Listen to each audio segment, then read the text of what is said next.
Donc le film qui m'a le plus marqué, c'est Two Lovers de James Gray, qui est sorti en 2008. Alors en fait, déjà c'est un film dont j'avais lu beaucoup de chroniques avant de le regarder, et donc du coup qui me donnait vachement envie en fait. Et donc en fait la première fois que je suis allé le voir, en fait j'avais pas trop le choix sur les séances de films, et du coup j'ai dû le voir en version française. Et ce qui fait qu'en fait même en version française j'ai trouvé ça très très bien.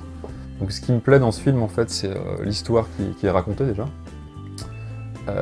Sachant que c'est un film qui peut paraître très classique au niveau du pitch, c'est-à-dire c'est une romance, un type qui hésite entre deux filles en fait.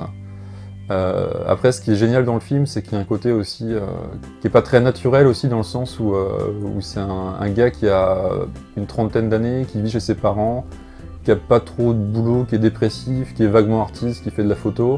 Et surtout c'est un film qui a une atmosphère en fait qui est hyper particulière au niveau de la manière dont c'est filmé.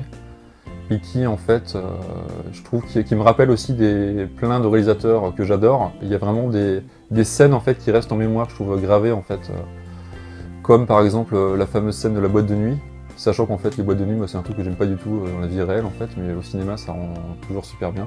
Des scènes aussi, j'ai des souvenirs aussi de scènes sur les toits en fait des immeubles à New York qui sont super.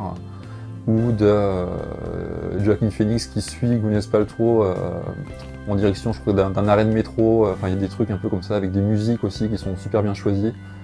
Comme il y a du Mancini, je pense, dedans à un moment aussi. Enfin, c'est vraiment plein de trucs en fait qui évoquent plein d'autres films de cinéma en fait. Et du coup, ça donne un côté assez passionnant à ce film.